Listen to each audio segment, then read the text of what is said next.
EagleRentals.com. Well, good afternoon, Lake Norman, and welcome to Town Talk. We're coming to you live from WSIC, the Real Talk studio, nestled on the banks of beautiful Lake Norman, streaming worldwide from Punjab, India, to Bamberg, South Carolina, population 3,040 people. I'm your host, Bill Russell, president of Lake Norman Chamber of Commerce, the largest chamber of commerce in the Charlotte region. My guests today are John Alexander. He is the owner and U.S. veteran of Stop Restoration, Charlotte. Tracey Steele with Tate Realtors. Charles Catania, who is the owner and home inspector, Brick by Brick Home Inspection. My producer, Bill Blakely, in the other room. And Justin Kazeppi's birthday today. Birthday boy. This morning I was listening. Pizza this morning from Brooklyn South. Balloons are all over the place. And I understand there's still some leftover pizza, Bill? Oh, yeah. Oh, yeah. Plenty to share. We can have another party. Brooklyn South, who also is having their birthday. Delicious. They're 25 yeah. years 25, old. yep. So is Justin. Brooklyn South, they are good Chamber of Commerce members. They are the home to our Lake Norman Kiwanis Club. We meet every Thursday at Brooklyn South at noon. So, again, thank Lucy and Vince for hosting us. Bill, do you know the significance of Bamberg? I do not. Bamberg is the hometown of Nikki Haley. Oh, okay. Former governor of South Carolina and Punjab. Right. India is where her parents come from. I see. That's where they're from.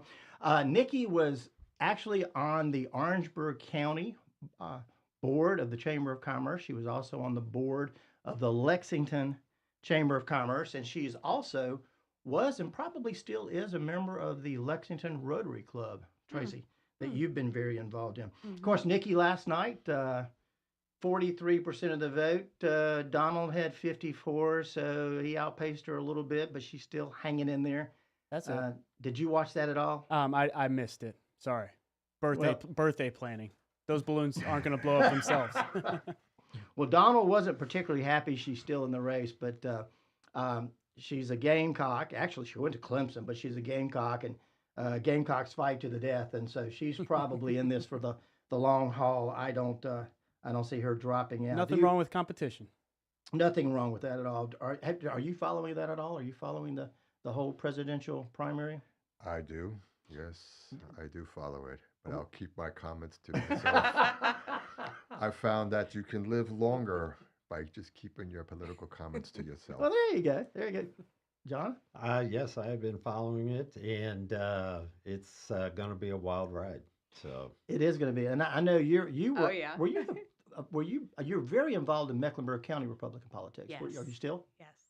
Not so much as I used to be, but if we're going to follow what he said, Bill, you and I aren't going to live very long. The other thing that happened last night, Bill, is the University of South Carolina knocked off Kentucky, the number 6 basketball team in the country. South Carolina, we didn't just beat them, we whooped Kentucky. It was 79-62. Big win. Wow, that is nice. I'm used to the women taking care of business. Women is good. Yeah. They were shooting lights out 3-pointers. Good to see. Tracy is from Ole Miss. Mm-hmm. Yeah.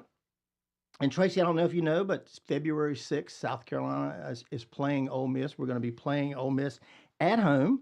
So we got that coming up. You guys had a phenomenal football season. You played in the Peach Bowl, and beat Penn State. Yeah. So a good bowl win for you. We have a 3-game baseball homestand coming up March 15th, 16th, and 17th. We got to go to Oxford. Oh, I'm up for that. That'd be fun.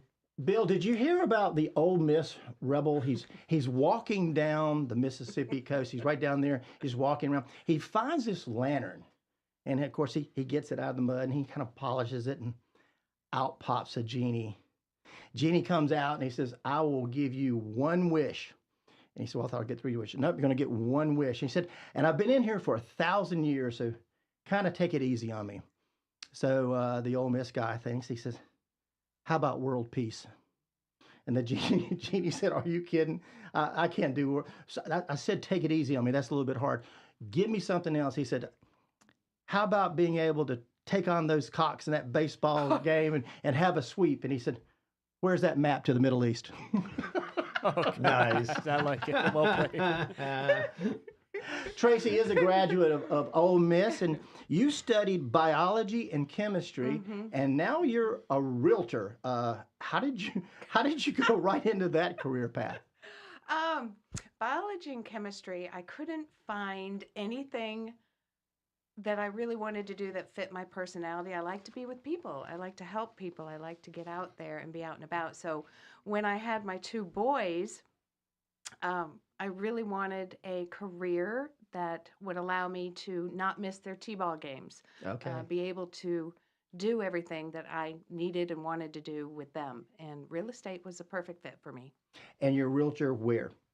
With Alan Tate, Realtors, out of their Huntersville branch, and been in this business since 1998. Have you always been with Tate? No, I've been with two other companies.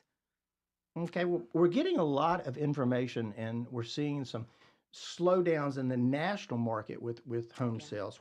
What's going on here, though, in the Lake Norman market? So I'm glad you brought that up, because so many times we're hooked on what we see on the news and what we're reading in the papers, and it's all national. Those are national numbers. Locally, so the national numbers are showing a slowdown, not a huge slowdown, but a slowdown in the pricing increases, a increase in the number of homes on the market. And locally, that is not the case. We are still seeing tremendous pricing increases. The national average is a 3-month supply of homes on the market right now. Locally, we only have a 1-month supply, so it's still very much a seller's market here. I know that things are slowing down a little bit because mortgage rates are up. How do you think that's going to impact the Lake Norman market? The Lake Norman market, it is impacting the sellers. Many of our sellers are holding on to a 3% mortgage or less. So they're not moving. Why are they going to move and jump into today's rate was 7.5%. So they're holding on to that, which is further exacerbating the lack of inventory that we have here. So it's affecting the sellers. A lot of these sellers want to move. They want to downsize. That's not going to happen this year. We're predicting it's going to stay tight for the rest of 2024.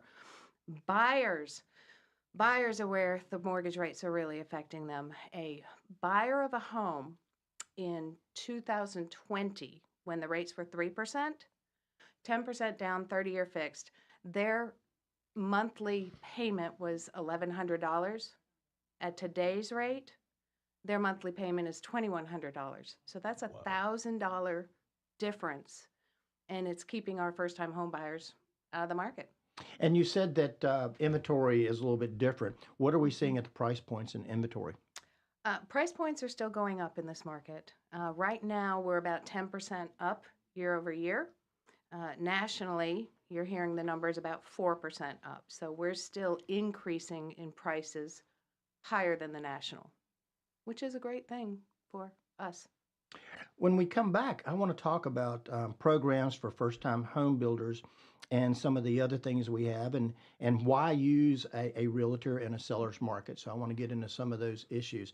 For those of you listening on Town Talk, we've got a great program. It's mostly real estate today, so please come back and listen to us on Town Talk. We'll be right back after this announcement.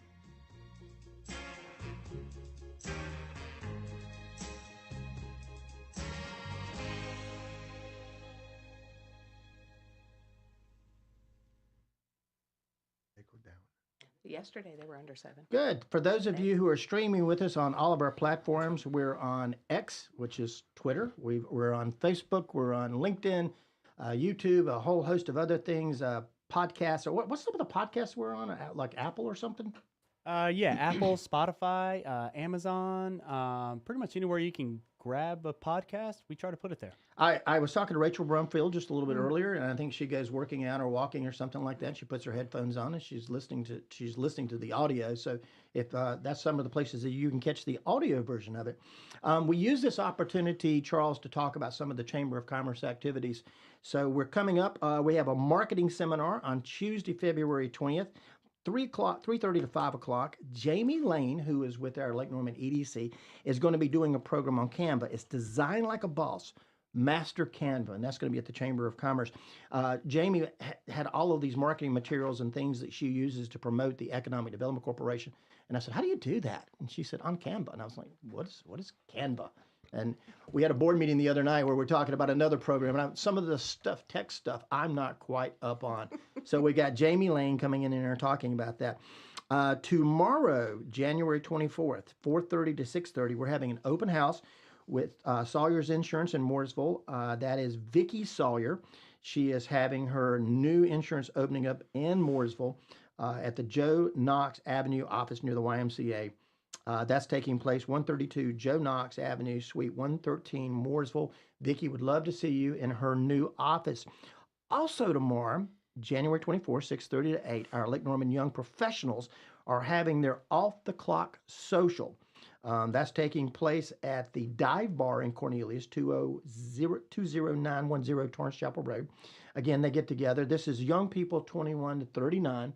So if you are in that age range and you want to get involved, we created the Young Professionals specifically, Charles, so they could network with people of their own ages. They could put on professional development seminars and programs. They even have their own philanthropy. When we had our chamber golf tournament just a few months ago, they had a putt-putt tournament and they raised money for Pat's Place. So a great organization. For those of you who are streaming, we're going back live on the radio in just a few seconds. Thank you for being with us. WSICnews.com and click on events to submit your event today.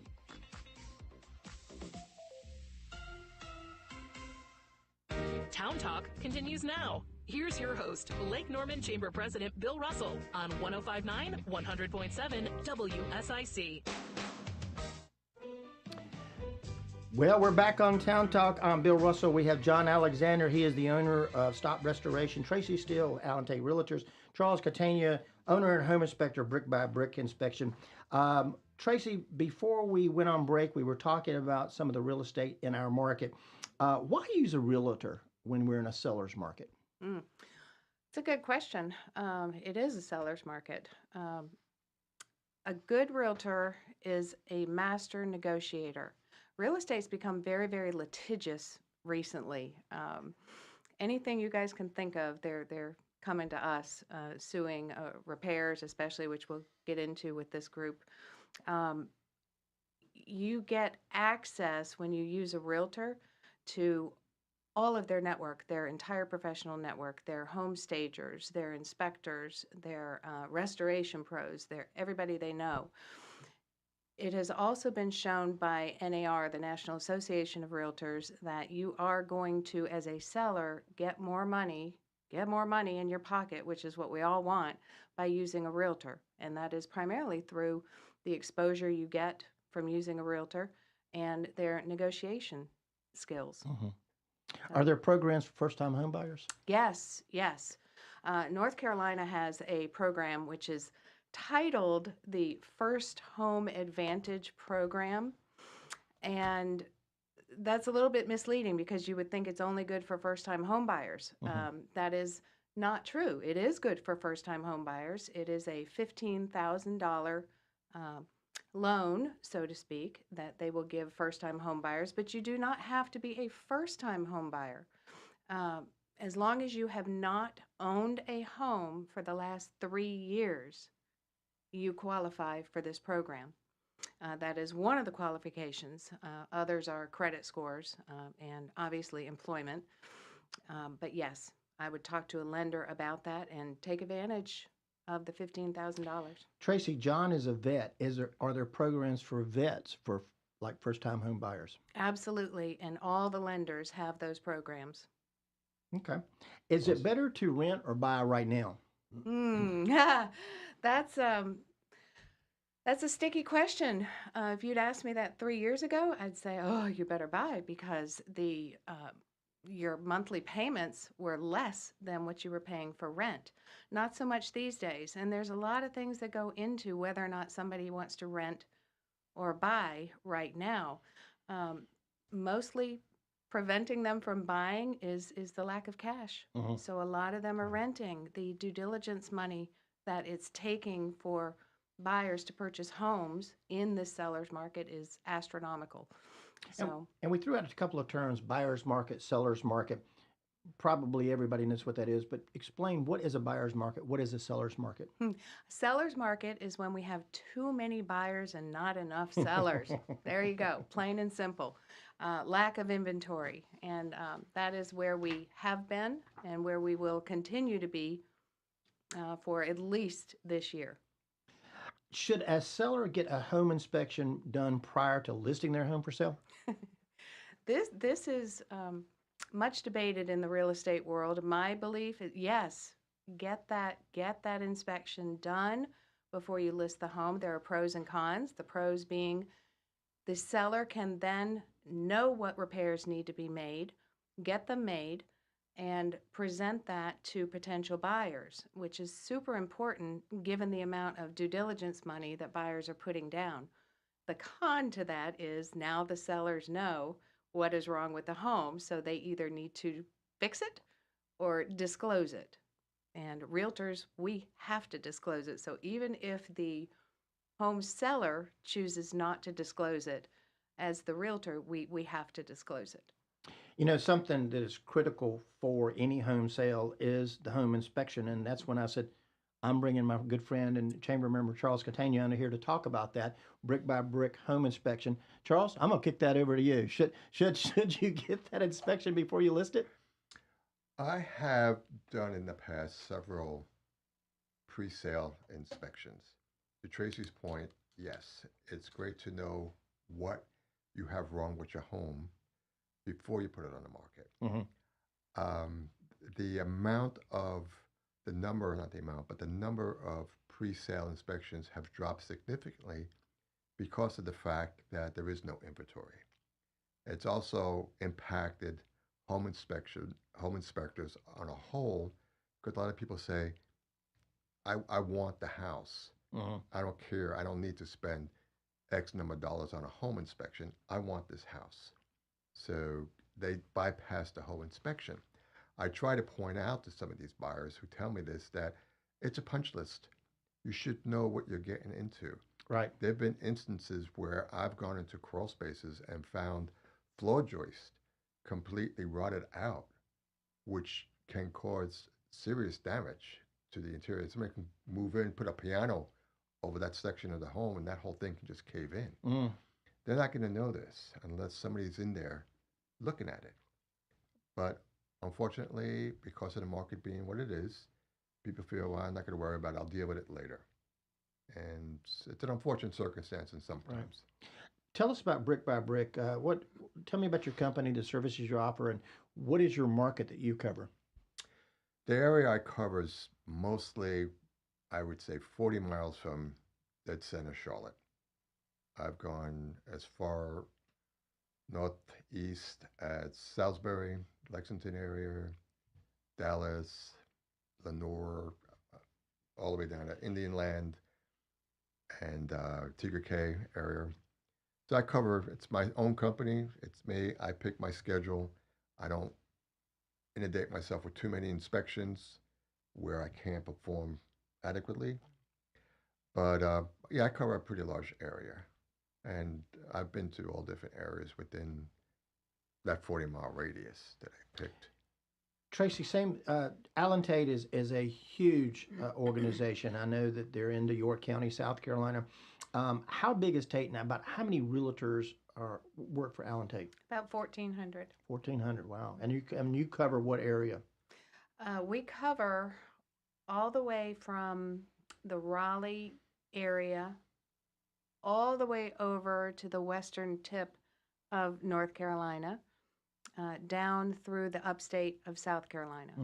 So quite a big area, but still localized. Home inspections, when you do get ready to purchase that home, normally paid for by the seller? Is that normally how that's done? Or The buyer. the buyer pays for the home inspection? Yeah, I have a contract. The buyer is under contract for the inspection. In fact, they cannot even request a home inspection unless they're under contract to buy the home. we were talking about your training. Is there a license for a home inspector, and what kind of training is required? Because you were telling John and I what some of the things you had to do. What kind of training is involved, and do you have a license? Yes, the state requires home inspectors to have a license. Unfortunately, there are some general contractors who aren't building anymore, who now elected to become home inspectors, and they said, "Well, yeah, I'm a builder. I can inspect your home," but they're not licensed. They didn't go through the training. The training program is 200 hours. It's Wow. 120 hours of academic training, 80 hours of field training, and then you take a 4-hour, 200, well, at the time I took it back in 2015, it was a 4-hour, 200 question state exam out of a bank of about 2,200 questions. So it could be basically on anything. And you need 70 or better to qualify, to pass the exam. Every year, you have to take 13 credit hours of continuing education to keep your license current. If you don't have those CE courses registered with the state, they will not renew your license.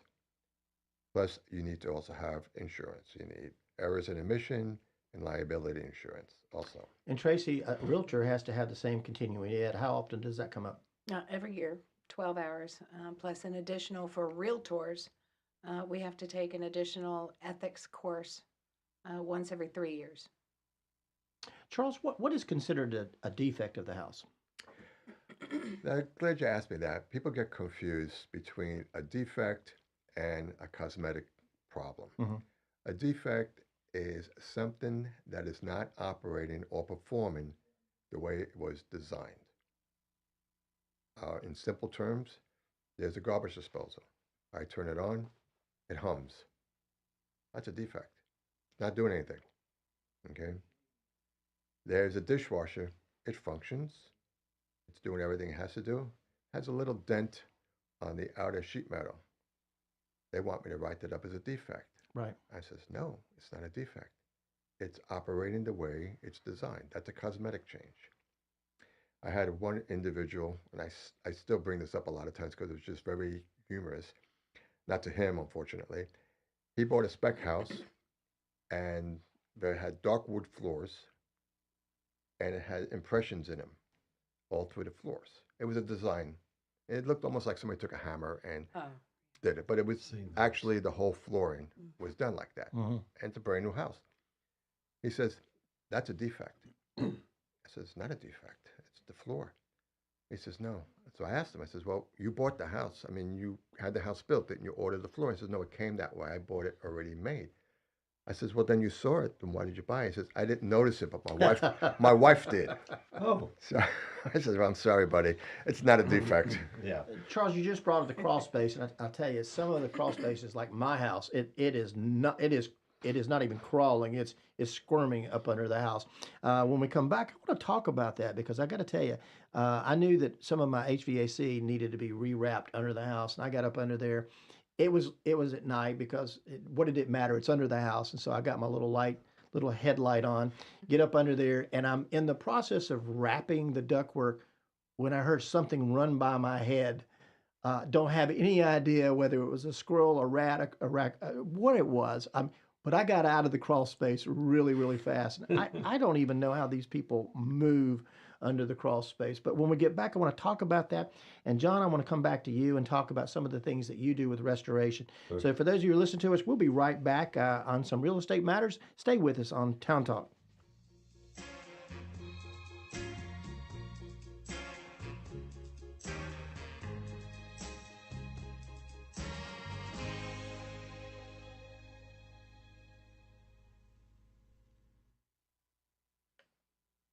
Charles, I was up under the house. The guy had been under there doing something, and he said, you really need to replace some of your insulation. And I said, okay. And so I'm there, and it's after work, and it's dusk outside, but I'm going like, well, I'm under a house. It doesn't matter if it's daylight or not. And I'm up under this thing, and I hear that noise right past my head. And I moved quick because I had no earthly idea what was under that house with me. But I've seen some fairly robust guys say, yeah, I'll go up under there. And I'm thinking, how are you going to fit up under there? And then sometimes they'll bring a little guy, and the little guy squirms up there and gets some stuff done. But you move up under the crawl space? I surely do. By code, the entrance to the crawl space has to be no lower than 18 inches, which is not a lot. No. Now, some of the older homes that were built in the 50s, their HVACs are usually outside, like a package unit or up in an attic. Very few have an HVAC system underneath the home. It's just no room. I've gone under some homes, again, to check for moisture. Anything that registers, really, I look at anything 18 and above is high moisture. The problem with high moisture in a crawl space is wood decaying fungi. And I want to talk, when we're back on the radio, I want to talk more about that because I think the listeners on the radio want to hear that. But again, I do want to talk about the crawl space in particular. Yeah. For those of you streaming with us, we're talking about some of the Chamber of Commerce activities. And Charles, you might be interested. I was just telling the board this the other day. 15 ribbon cuttings last year that we did, 33 professional development seminars, 98 networking events, 2 a week. That's what the Lake Norman Chamber of Commerce accomplished.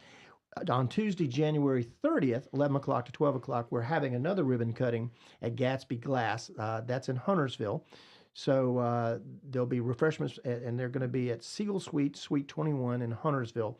Again, that's Tuesday, January 30th, 11 to 12, Lake Norman Chamber Ribbon Cutting, Gatsby Glass. How important are ribbon cuttings to businesses, John? Well, I think they're very, very important because you're kind of saying hello to all of our businesses and community members that, hey, we're here, please come. Yeah. How long we got, Bill?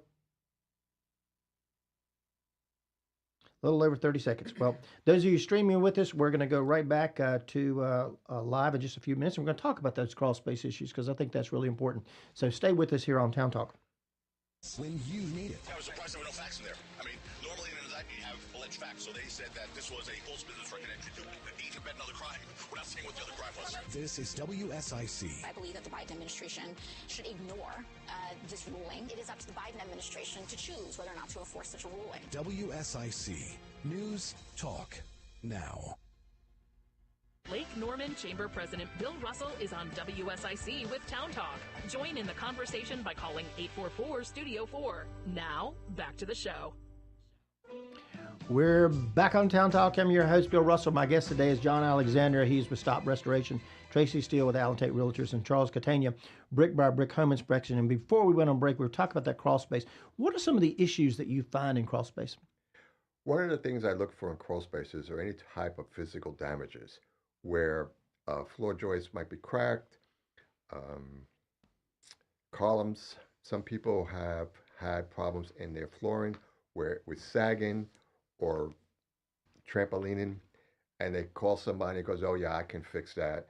And they take a couple of bricks and they take a 2x4 and another 2x4 and they make a T and they go, there you, that takes care of your problem. So, oh great, you saved me thousands of dollars. No, because if there is a problem, a leak, let's just say, a water pipe breaks in your crawl space, near that area, that ground's going to get compromised. And what's going to happen is the weight of that support is going to give because now the ground can't support it. It doesn't have a good footing, in a matter of speaking. So then what happens is that that whole floor now that they thought was great sags and might even come down even worse than it was originally. I also look for moisture. Moisture is deadly in crawl spaces. We have groundwater issues that can come up. A lot of the older homes I come across do not have a vapor barrier. And for people who are not familiar with that, a vapor barrier is a thin piece of plastic. It's a heavy gauge plastic that covers the whole crawl space floor and sometimes will go up a few inches on the side of the crawl space floor. That is to keep the ground, the moisture of the ground, the decay of the ground from getting up into the living area. Even though it's a crawl space, it does work its way up into a home. Moisture levels over 18, I've seen 18 up to 24, 26% are feeding grounds for fungi, what we classify as wood decaying fungi. It will actually eat the wood to the point that it'll turn white. And at that point, you can just blow on it and that whole thing will just disintegrate. Okay? So moisture is the key. I'm an advocate of having crawl spaces encapsulated. I have my own home encapsulated with a dehumidifier because of the humidity that we get in this area and the moisture that we get in this area, you're protecting your investment. So I'm keeping my crawl space that it will never go over 50% humidity. So I'm not feeding any fungi. I'm starving it. Right. It will never develop. Some of the issues you're getting into is relative to my next guest, John Alexander, Stop Restoration. John, share a little bit about what you do. Well, we are a property restoration company, and we provide odor control, disinfection, emergency water mitigation. You know, if somebody's water heater busts at 2 o'clock in the morning, give us a call. We'll come out. We also do mold remediation, which does include crawl space. So what Charles was referring to with the piers and somebody using bricks to get them, I've seen that. All right. It's like, okay, that's unusual. And we also do fire and smoke restoration, environmental and biohazard services. And John, what's your market? I mean, where do you really go down to? Well, we are licensed in North Carolina, and so you know we will go up to Statesville, we will go to Midland, and we will go on the western side of Gastonia, and we will go down to the South Carolina line. Charles, radon. I hear a lot of stuff about radon. What is radon? Radon, believe it or not, is decayed uranium. Uranium's in the ground. It's everywhere. Some areas have larger deposits of uranium. Some areas don't have any.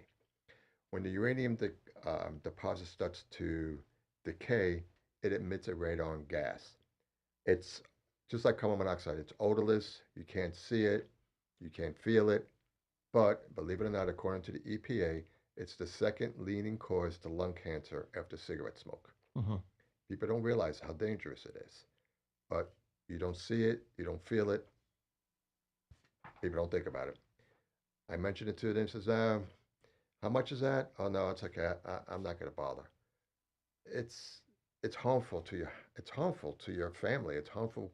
It's bad enough when you move into a house that's been a resale because you don't even know what chemicals the people use in cleaning their carpets, in cleaning the floors.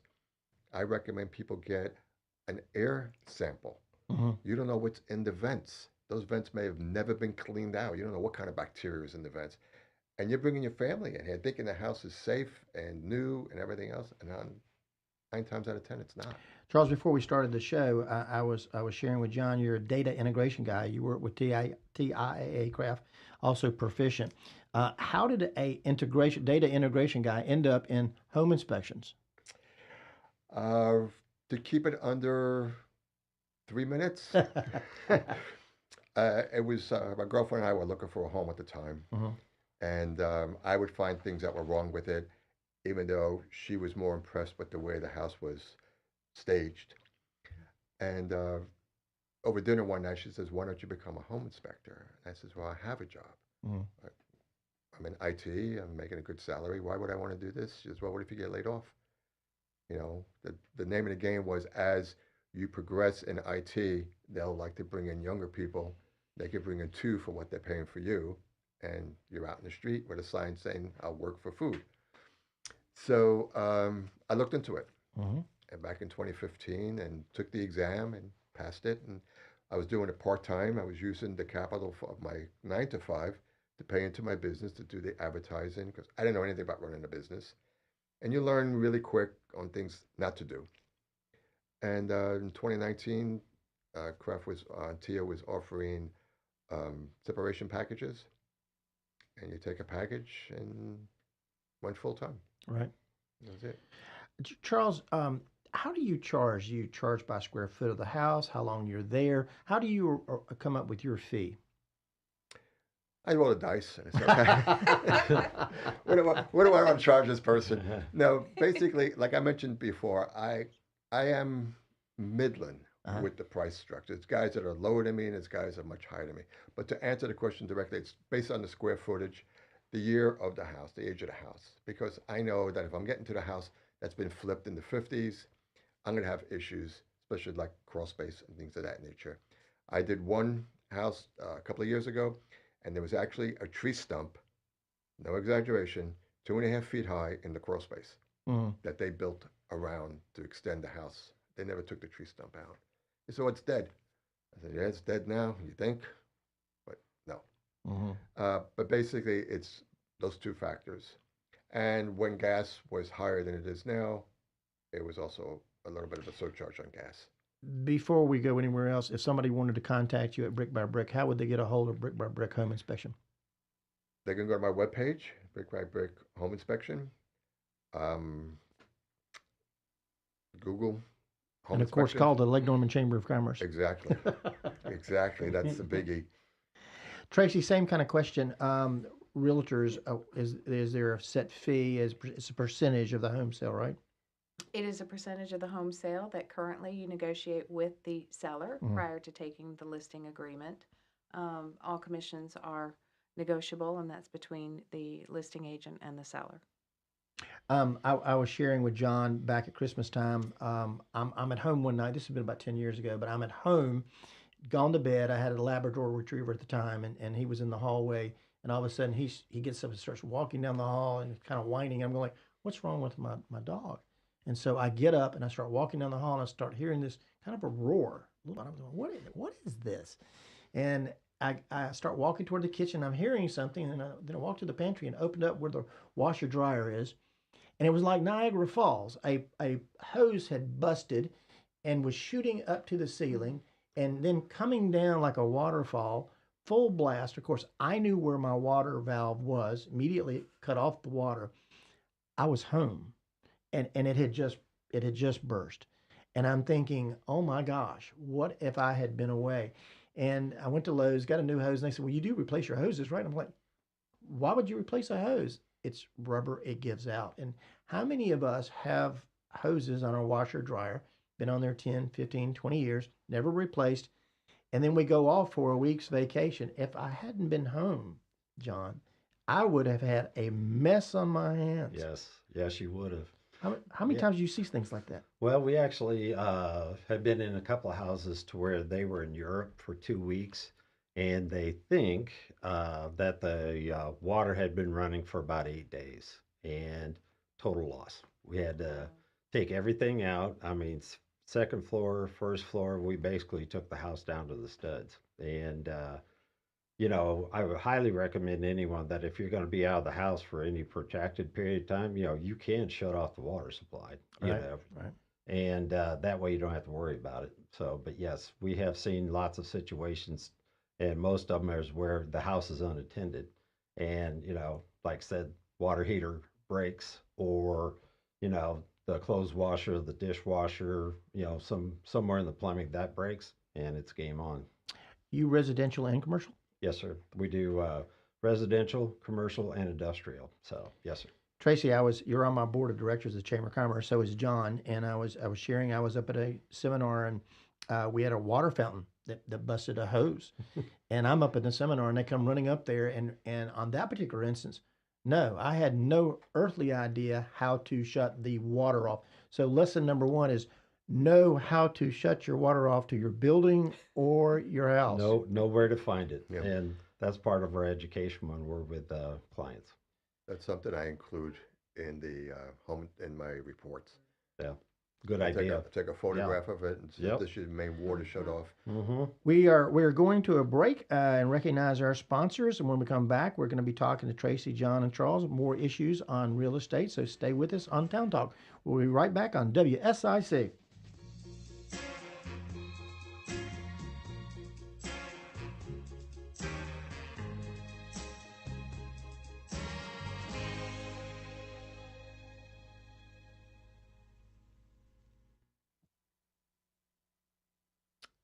Thank you, everybody, for staying with us streaming on X, on Facebook, on all of our other social platforms.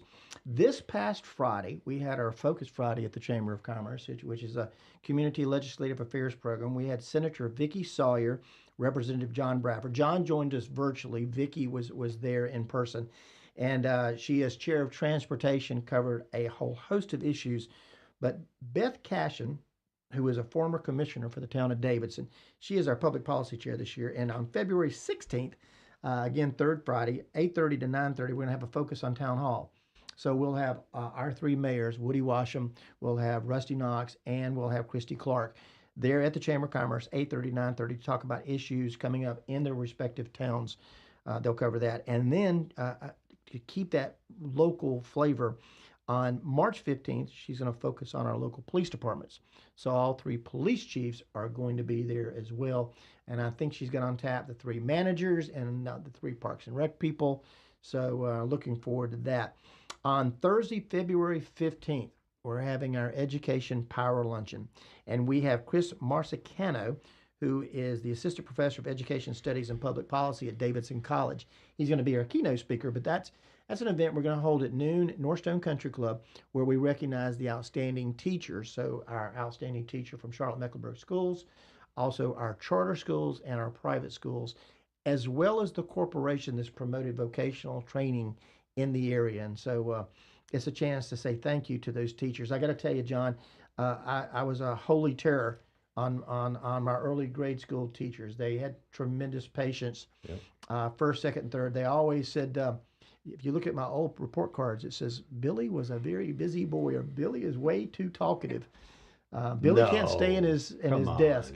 But it has served me well. It has served me well later on in my life. For those of you who are staying with us, we're going live back in just a few seconds. Thank you for staying with us.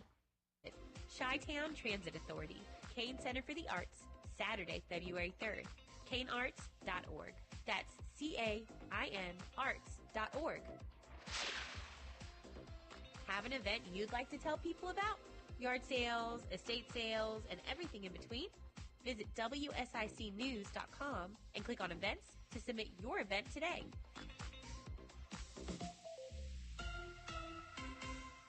Lake Norman Chamber President Bill Russell is on WSIC with Town Talk. Join in the conversation by calling 844-STUDIO-4. Now, back to the show. And we're back on Town Talk. I'm your host, Bill Russell. I have Charles Catania, Brick by Brick Home Inspection, Tracey Steele with Tate Realtors, and John Alexander. John, we were talking just before we went to break that I'm up in a seminar and they come running up there. The water fountain has exploded, is pouring out. And again, we were there that day, but still, just in the little bit of time that we finally found the shutoff valve, it had completely flooded up under the carpets. We had to bring somebody in. This is before we had stop restoration here. Rats. So you weren't here at the time. But we had to bring somebody in to bring in the blowers. Sure. First, they brought in the vacuums that sucked the water off, but then we had to dry out, because if you don't, you're going to have a big problem. What are some of the other things that you guys do? Well, in any situation like that, first thing, get the water shut off. Two, get us out there and let us start drying process. And we have 72 hours. And if the relative humidity is above 60%, and if there is any kind of a biofuel like wallpaper, drywall, things like that, if the conditions are right, what we call microbial growth in the biz, everyone else calls mold, will start to propagate. So it is so important in a situation like that, we can get out there and reverse that process to get us away from, get us away 100% away from water down to, 18%, like what Charles is talking about. 18%, below 18% meets the standard for dry material. John, I was asking Tracey and Charles, about the fee. Is it the number of hours that you're working there, or how do you come up about the charge that you would have? We, for our manual labor, we charge by the task, and also by linear feet or square feet. And our equipment run times are based on a 24-hour period. And how long have we had stop restoration in Huntersville? Put out our shingle December 1st of 2019. How did you get into that? Well, interesting thing. I was in healthcare for about 30 years, so I'm with you, Tracey. And had been the radiology systems administrator at a large orthopedic practice here in the Charlotte metropolitan area, and was able to be successful in that, but just kind of got to the point to where I was getting bored, and I was just kind of like, okay, and so decided to make a change. So we had I resigned and took a couple months off just to collect my thoughts. And then I took a battery of aptitude tests. Mhm. And 6, professions came back, and restoration was one of them. And I like doing things by hand. I like building things. I've kind of dabbled in restoration through most of my life.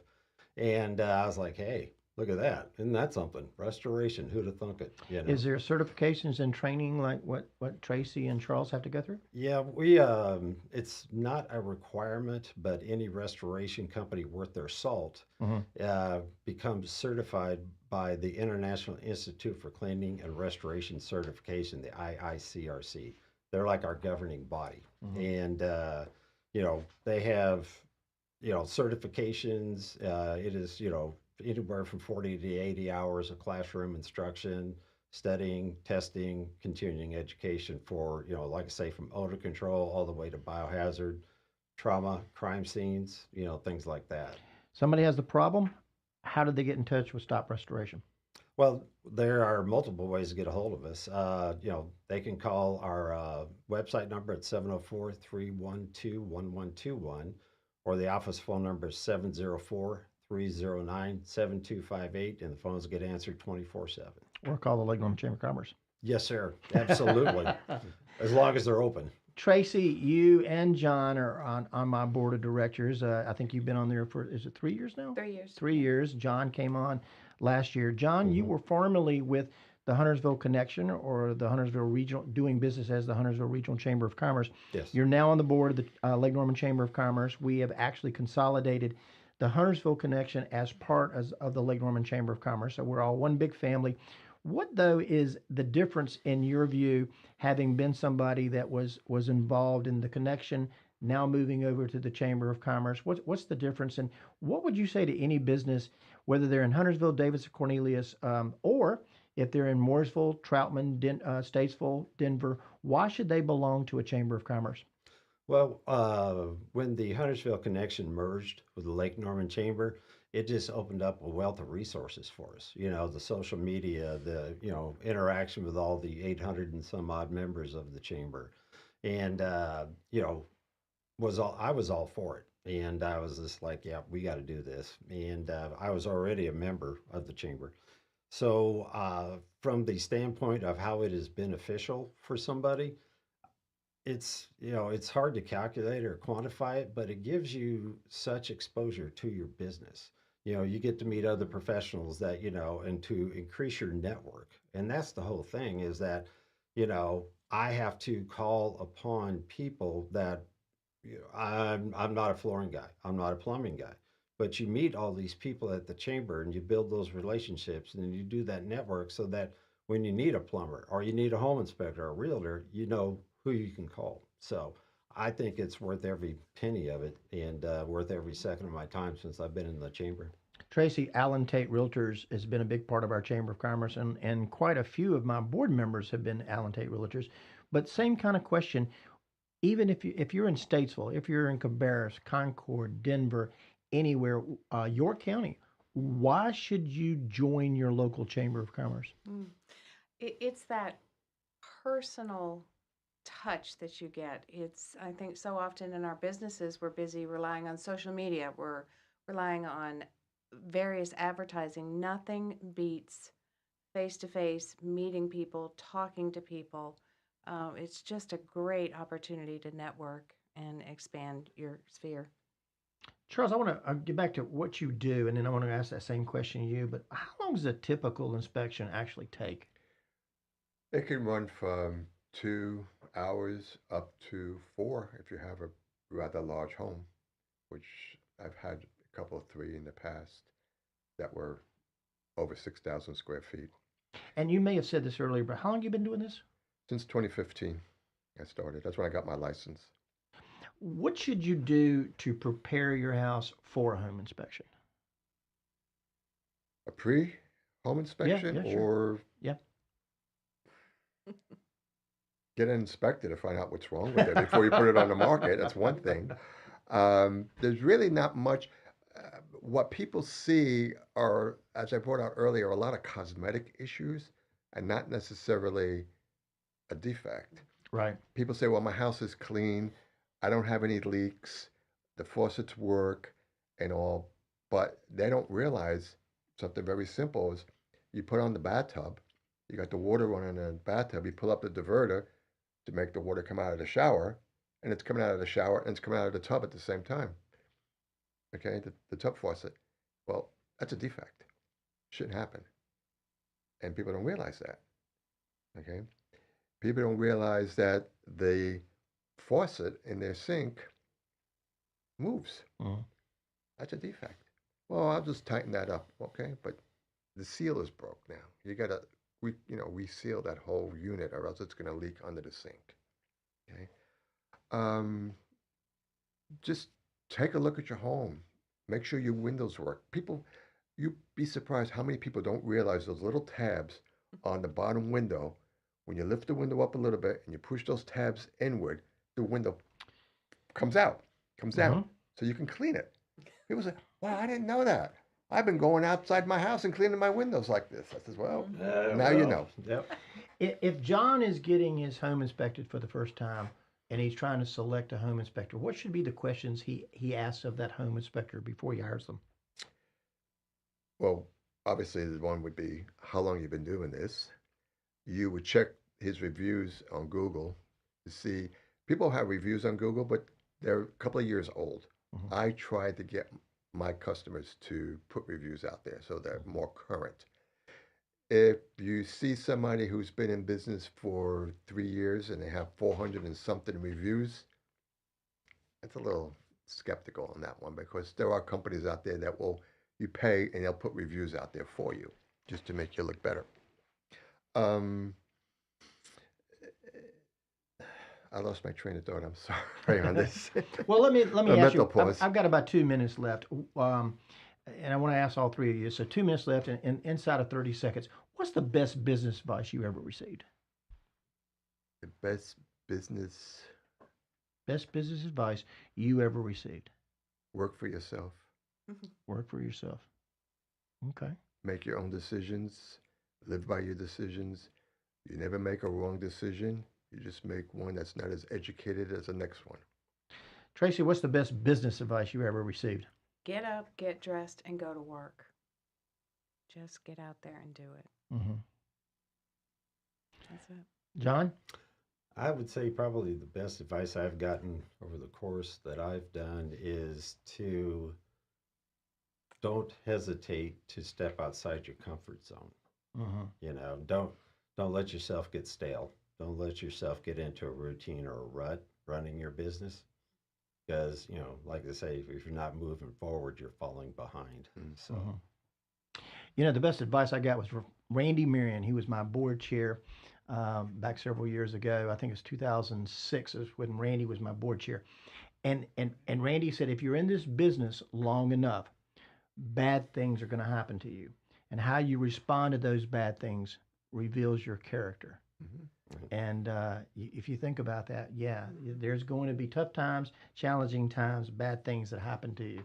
But again, best business advice I ever got. I want to thank Tracey Steele, Alan Tate Realtors, or Charles Catania with Brick by Brick Home Inspection, and John Alexander for being my guest today on Town Talk. Thank you for the job that you're doing. Thank you for your service on my board of directors. And if it's Wednesday afternoon, we're talking about our towns on Town Talk, WSIC. We'll see you next week. Thank you.